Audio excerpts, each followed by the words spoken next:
أعوذ بالله السميع العليم من الشيطان الرجيم بسم الله الرحمن الرحيم الحمد لله حمدا كثيرا طيبا مباركا فيه كما أمر ربنا ويرضى والصلاة والسلام على أشرف الخلق وسيد المرسلين نبينا وحبيبنا محمد بن عبد الله وعلى آله وصحبه أجمعين أما بعد. Tayo po sa pagkakataong ito ay nasa ika-6 na gabi ng ating qiyam. Pinagpapasalamat natin kay Allah Ta'ala na matiwasay nating naidaos ang ika-5 araw ng ating ayuno. So napakabilis ng panahon, parang kailan lang nag-moonsighting tayo sa April 1, then kinumpleto natin ang Sha'ban 30 araw, ngayon ay nasa ika-6 na gabi na tayo ng ating Ramadan. Subhanallah. Napakabilis. Yan ang sinabi ni Allah Ta'ala sa Quran, وَتِلْكَ الْأَيَّامُ نُدَاوِلُهَا بَيْنَ النَّاسِ. At yan ang mga gabi, yan ang mga araw na amin ikang ipinaiikot sa mga tao sa buhay na ito. Na ang ating mayat maya na dapat isipin ay hindi yung tatagal pa tayo sa mundong ito. Alam ninyo, ang mga Yahudi, sila na yung pinakamapagmatyag sa lahat ng mga tao patungkol sa mundong ito. Kaya nila create ang napakaraming mga pamamaraan upang ang tao ay malinlang sa pangangalaga o sa paghahanda para sa kabilang buhay. Ayan na yung riba, insurance, at ano pang mga klase ng mga transaksyon na prinomote ng mga Hudyo. Nang sa gayon, ang tao ay iisipin niyang ang ta'mir niya o stay niya sa mundo ay forever. Yan ang kwan ng mga Hudyo. لَتَجِدَنَّهُمْ أَحْرَصَ النَّاسِ عَلَى حَيَاتٍ وَمِنَ الَّذِينَ أَشْرَكُوا يَوَدُّ أَحَدُهُمْ law yu'ammaru alfa sana wa ma huwa bimuzahzihi min al'adabi an yu'ammar. Sa Suratul Baqarah. Sa mga nagbabasa ng Quran ngayon, madadaanan nyo yan na aya sa Suratul Baqarah, sa first na juz. Sabi ni Allah Subhanahu wa Ta'ala, matatagpuan ninyo tiyak, walang duda na ang mga Hudyo at ang mga musyrikun, mapagsamba sa Diyos-Diyosan, walang kasulatang ibinabasa kanila na napakamapagmatyag nila sa mga bagay sa mundong ito. Na kung pwede lang na mabuhay sila sa mundong ito ng 1,000 years. Pero sabi ni Allah, anong silbi ng 1,000 years sa mundo kung hindi ka naman magiging safe mula sa parusa ni Allah sa kabilang buhay? Ganun pa rin. Walang say-say yun. 100 years ang Queen ng Britain, ilang years ang mga tao sa mundo, nakikita natin sa Guinness World Records, pinakamatanda sa mundo, ganito. Pero anong silbi nun? Kung ang unang gabi niya sa libingan ay puro pasakit at puro parusa mula kay Allah. Mga kapatid, kaya hindi yun ang ano doon is yung paghaba ng kanyang edad sa mundong ito. Subalit maaring mamatay siya ng maaga, pero ang kabanggitan sa kanya ng mga tao ay napakaganda. Yan ang sinabi sa hadith ng Propeta Muhammad sallallahu alaihi wasallam. Sinabi niya, taba man tala umruhu wa hasuna amaluhu. Sabi niya, sabi ng Propeta sallallahu alaihi wasallam sa riwaya ni Ibn Hibban, sabi niya, pinag-inam ni Allah Ta'ala ang pamumuhay, ang pagkatao ng isang nilikha, ng isang nilalang, na naging mabuti o tumaas, humaba ang edad niya at bumuti lalo ang kanyang mga gawa. Sabi ng mga ulama, dalawang pakahulugan ng hadith na ito. Maaring literal, nahahaba ang buhay niya at sa paghaba ng buhay niya, pagtanda niya, mas lalo siyang bumubuti. Meron ding isang interpretation na kahit namatay na siya ng maaga, pero tuwing nabanggit siya ng mga tao na aalala, ay nagsasabi ang mga tao, kaawaan siya ni Allah. Kaawaan siya ni Allah. Naku, ang taong iyon ay napakabuti sa mga nangangailangan. Ang taong iyon ay sikretong tumutulong sa amin na hindi nalalaman ng kahit asawa niya. O hindi kaya ay nagsasala sa gabi na akala niya walang nakakakita sa kanya, pero nagkataon o kadar ni Allah na nasilip ko na siya ay malakas magtahajjud, malakas mag-ayuno. Hindi pala mura. Ibig sabihin, ang kabanggitan niya sa ibabaw ng lupa ay parang magpakailanman siyang buhay. Tignan ninyo, pag nababanggit natin ang mga sahaba, hindi ba? Ang Rasul sallallahu alaihi wasallam, hindi natin nakita, hindi natin ilang taon lang ang Rasulullah, 63 years old, pero ang sabi ni Allah, وَرَفَعْنَا لَكَ ذِكْرَكَ, inangat namin ya Muhammad ang kabanggitan mo. Kaya sa buong mundo, 24/7 na nag-aadhan, parating pag nababanggit ang pangalan ni Allah, nababanggit din pagkatapos ang pangalan ng Rasul sallallahu alaihi wasallam. Pagkatapos ang mga sahaba, pag nababanggit si Abu Bakar, si Umar, si Uthman, si Ali, nababanggit ang mga sahaba ng Rasulullah, nagsasabi tayo, radiyallahu anhu wa ardahu. Kalugdan nawa siya ni Allah. Nababanggit ang mga ulama na matutuwid, Sheikh Abdul Aziz bin Baz, Sheikh Uthaymin, Sheikhul Islam Ibn Taymiyyah, rahimahumullah. Andun na sila sa himlayan lahat. Pero tuwing nababanggit ito sa mga taong nakakakilala sa kanilang mga gawaing banal at pagiging dapat kay Allah, nagsasabi tayo, rahimahullah, rahimahumullah, kaawaan sila ni Allah, kalugdan sila ni Allah. Napakagandang doon tayo mamatay sa ganong kabanggitan na kahit napakaiksi ng buhay natin sa mundo, halimbawa, ay hanggang sa susunod na mga henerasyong buhay pang mga tao, ay pag marinig ang pangalan natin, mabuti ang pagkakabanggit sa atin, para na rin nabuhay ka ng magpakailanman. Kaya mga kapatid sa pananampalatayang Islam, dito sa ating ayuno, marapat na pangalagaan natin ang isa sa dapat na pangalagaan talaga kahit hindi pa Ramadan ng isang Muslim. Alin yun? Ang sala. Sabi ni Allah subhanahu wa ta'ala, wa aqimis salata li dhikri. Wa aqimis salata li dhikri.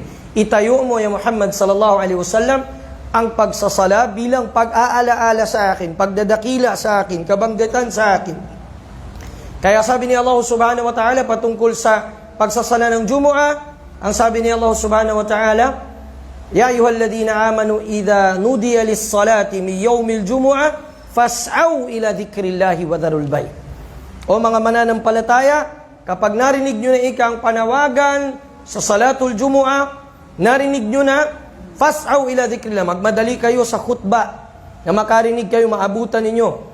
At iwanan ninyo ang inyong mga binibenta. Isara ninyo kung maigi ang inyong mga tindahan sa panahon na nagsisimula na ang khutbah. Ang Madhabul Hanbali, in-apply nila ito sa lahat ng sala. Kaya sa Saudi Arabia, kung saan malakas doon ang Madhabul Hanbali, ay kapag sala, sarado lahat ng tindahan. 3 minutes before sala, nagsasara na sila. Kahit gusto mo pang bumili, hindi ka na pabibilihin, isusuli yung pera mo sa'yo kasi sala. Dahil li'umumi qawlihi ta'ala, dahil in-apply nila yung am na hukum sa suratul Jumu'ah, na kahit sa hindi Jumu'ah, ina-apply nila pagka time na ng sala, hujat ng sala, iwanan lahat ng ginagawa. Iwanan ang lahat ng ginagawa. Kaya sabi ng Propeta Muhammad sallallahu alaihi wasallam, 5 salawatin faradahunna Allah alaikum fi yawmin wa layla. Sabi ng Propeta sallallahu alaihi wasallam, 5 beses na pagdarasal inobliga ni Allah subhanahu wa ta'ala sa inyo sa buong gabi at buong araw. Man hafidhahunna, sino man ang kanyang o man hafidha alayhinna, sino man ika ang mga laga sa mga sala na ito, kana lahu nurun wa burhanun indallahi yawmal qiyamah.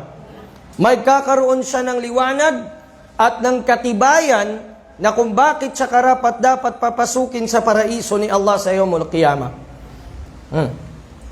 Wa man lam yuhafidh alayhinna, at sino mang hindi niya pangalagaan ang kanyang mga sala, nagsasala na siya, pero hindi niya pinapangalagaan ang sala niya. Lan yakuna lahu burhanun wala nurun yawmal qiyamah. Wa yub'athu ma'a Hamana wa Fir'auna wa Qaruna yawmal qiyamah. At babangunin siya na kasama ni Haman, ni Fir'aun at ni Qarun sa araw ng paghukom. Itong tatlong karakter na ito, dakila ito sa panahon nila. Si Firaun, si Karun. Si Firaun, siya yung nagsasabing, ana rabbukumul a'la, ako ang pinakadakilang mataas na Panginoon ninyo, Diyos ninyo. Ha? Pangalawa, si Karun, siya naman yung napakayaman sa panahon niya, na sinabi niya, wala nang higit pa sa kayamanan ko, at nilamon siya ng lupa bilang parusa ni Allah sa kanyang kayabangan. Pangalawa, si Haman. Ito yung assistant, sidekick ni Firaun. Kung anong gusto ni Firaun, yun ang kanya ipapatupad. So itong tatlong mga sinumpanan ito ni Allah Ta'ala nagsama-sama. So ito ang makakasama ng hindi nangangalaga ng kanyang sala. Anong ibig sabihin ng hindi nangangalaga ng kanyang sala? Hindi pinag-uusapan dito ang hindi nagsasala. Yung hindi pinangangalagaan ng kanyang sala, una sa lahat, hindi niya tinitignan ang mga arkan at ang mga syurut ng sala, conditions at pillars ng sala kung natutupad ba sa kanya. Gusto kong ipunto ito sa atin dahil realidad na nagaganap sa atin, mga kapatid, para sa kaalaman ng mga bagong yakap sa Islam, ng mga bagong tauba na matagal ng pinanganak na Muslim. I-educate natin ang sarili natin, mga kapatid. Ang satrul aura o pagtatakip ng aura ay napakahalagang kondisyon ng sala. Kapag hindi natakpan ang aura mo habang nagsasala ka, nagpapagod-pagod ka lang, walang mangyayari sa iyo, wala kang, sabi sa'yo pa, wala kang matiti, wala kang makukuha. Kahit paanong mangyari ng pagpapagod mo. Madalas sa atin, lalo na sa mga kalalakihan, makinig yung mga kabataan lalo na, medium size na t-shirt, nakapantalon, pagruko, pagsujud, nakikita yung mga dito nila. Ha? Akala nyo ba natatanggap ang sala nyo dyan? Hindi yan okay. Hindi natatanggap ang sala nyo kasi isa sa conditions ng sala satrul aura, takpan yung aura. Okay? O hindi kaya yung magsasala na sinasadyang yung kanilang mga pantalon butas-butas, nakikita yung tuhod, yung hita.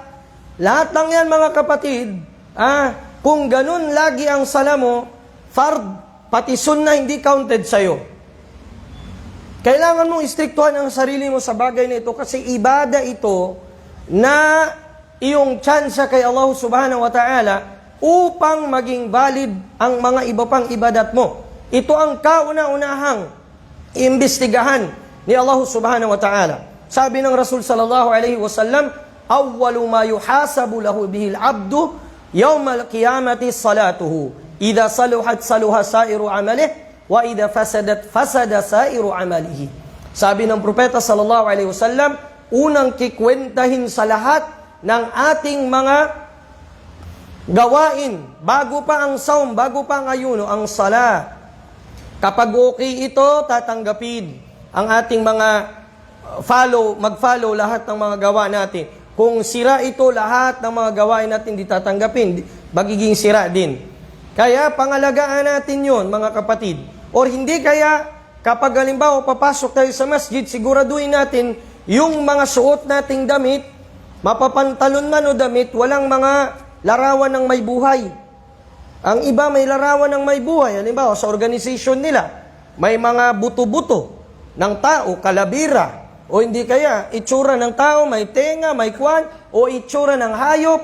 Lahat ng yan, mga kapatid, sa pananampalatayang Islam, o hindi siya tuwirang ikaka-invalid ng sala, nagkaroon ng iba't ibang pananaw mga ulama natin, pero dapat mong iwasan ito. Bakit? Dahil maaring yang ginuhit na yan, nagkakaisa pa naman ang ating mga scholar, kapag ginuhit na may buhay, gawa sa kamay, hindi yung litrato gawa sa kamay, may buhay, mapahayop man o tao, yan ay ipapabuhay sa iyo ni Allah sa yawmul qiyamah.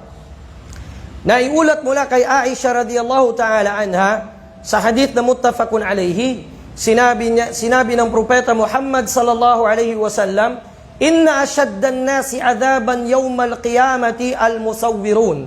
Yuqalu lahum ahyu ma khalaqtum. Ang pinakamatinding parusa sa yawmul qiyamah ay yung mga gumagawa, lumililok ng buhay. Alam mong paglilok, yung gumagawa ng hugis figurin na may buhay. Yan. O hindi kaya'y gumuguhit sa sa painting ng may buhay. Yung buhay ayan, proud pa. Na-drawing ko sabi niya sa kwan. Yang mga ganyan, basta't gawa sa kamay o hindi kayo embedded dito sa damit, gawa sa kamay, printed, ganyan. Yung mga mukha na yan ay ipapabuhay sa iyo ni Allah sa yaumul qiyamah. Sasabihin ni Allah sa iyo, bigyan mo ng buhay ang nilikha mong yan. Bakit? Dahil si Allah lang ang mayroong karapatan sa anumang bagay na pagbibigay ng larawan, tayo wala tayong karapatan doon. Doon nagkaroon ng dispute ang mga ulama pagdating sa picture na camera. Kasi para lang namang nanalamin ka, kinopya lang na gano'n, hindi siya gaya ng gawa sa kamay. Hindi gaya ng gawa talaga sa kamay. Kaya mag-ingat tayo mga kapatid, at wag maging dahilan na makadisturbo tayo sa nagsasala. Mawawala yung khusyu, kataimtiman nila. Magiging dahilan tayo nun. Bakit? Kasi daming sulat sa likod. Lahat na ng sulat. Lahat ng ranggo. Andun.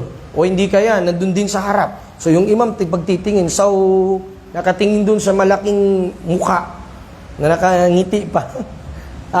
So yun ay iwasan natin mga kapatid, sapagkat yan ay magiging mitsa o dahilan na hindi mapangalagaan ang ating sala. Alagaan natin. Gaya ng pag-aalaga natin sa ayuno natin. Di ba? Nag-aalaga tayo sa ayuno natin. Pag ng fajar, tigil na tayo sa pag-inom, tigil sa pagkain.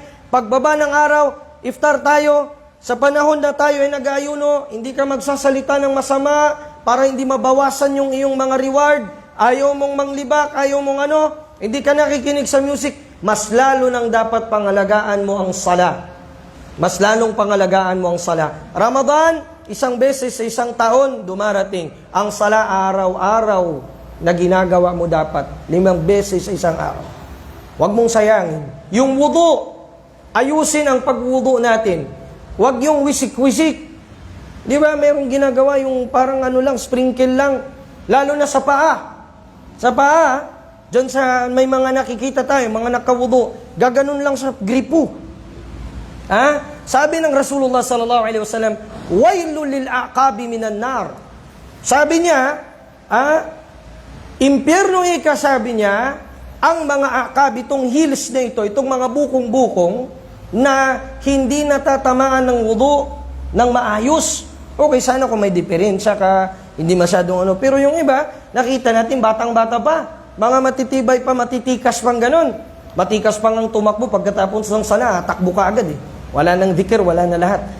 Gaganon lang sa gripo. Hindi. Dapat buong hanggang dito sa bukong-bukong. Sisiguraduhin mo yon.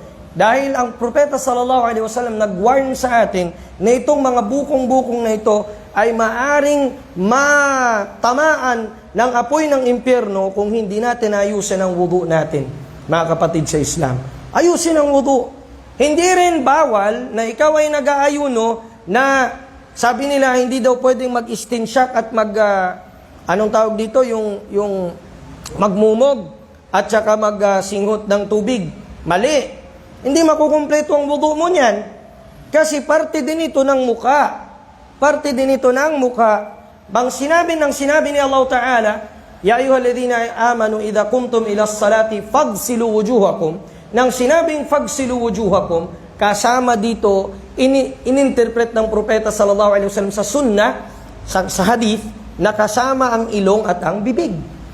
Pero ang sabi ng Propeta, baligh fil istinsyak illa an takuna saiman. Sa riwayat ni Imam Muslim, ikaw ay pasobrahin mo yung pagsinghot mo, liban lang kung nag-aayuno ka. Kasi baka mamaya dumaloy papunta sa tiyan mo o malunok mo dito sa lalamunan mo yung tubig.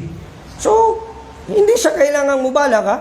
Hindi excessive. Kahit lamang, ang importante ay nadaanan ito ng tubig at itong bibig mo. Basta't huwag mong iiwasan yun kahit sa panahon ng pag-ayuno mo. Pangalagaan ang wudu. Huwag yung nagmamadali ka sa wudu. Ayusin, dahan-dahan lang. Kaya mo pang ang i-delay ang sala dahil sa ML? Kaya mo pang ang i-delay ang sala dahil sa COC? Ano pa kaya yung, subhanallah, panawagan ni Allah Ta'ala para sa katubusan ng kasalanan mo, kapatawaran ng kasalanan mo? Panghuli, ang mga sahaba, tinanong ng Propeta Muhammad sallallahu alaihi wasallam. Sabi niya, Ara'aytum idha kana fi babi ahadikum naharan. Sa tingin ninyo, ikasabi niya, kung may malaking sapa sa bawat pinto ng bahay ninyo. Tapos, naliligo kayo dun. 5 marat. Watagtasiluna fihi 5 marat. 5 beses sa isang araw kayo naliligo. Halyab ka fidaranihi shay. Yung taong yun na naliligo 5 beses sa isang araw doon sa pinto ng sapa na nandun. Meron pa bang matitirang kahit konting dumi sa kanya? Sabi ng mga sahaba, la ya Rasulullah. Sabi ng propeta sallallahu alaihi wasallam, fakadhalika yutahirukumullah. Sa ganung pamaraan, yutahirukumullahu bis salawatil khams. Kayo ay nililinis din ni Allah sa pamamagitan ng 5 beses ng pagdarasal. Kaya idagdag mo pa ang ayuno, idagdag mo pa ang pagdarasal ng 5 beses, at sa ngayong gabi na ito, gabi pa ng Jumu'ah, kasi Laylatul Jumu'ah, malam Jumu'ah ngayon, tapos hanggang bukas, tanggap na tanggap ang mga dua. Huwag mong sayangin, kapatid. Mapatarawih man, mapafard man, pangalagaan natin ang sala, nang sa gayon ay magkaroon tayo ng liwanag at ebidensya katibayan kay Allah na karapat dapat tayo sa kanyang awa at sa kanyang paraiso. Wabillahi tawfiq wal hidayati was sadad. Wa sallillahumma wa sallim wa barik ala nabiyyina Muhammad wa ala alihi wa sahbihi ajma'in. Walhamdulillahi rabbil alamin.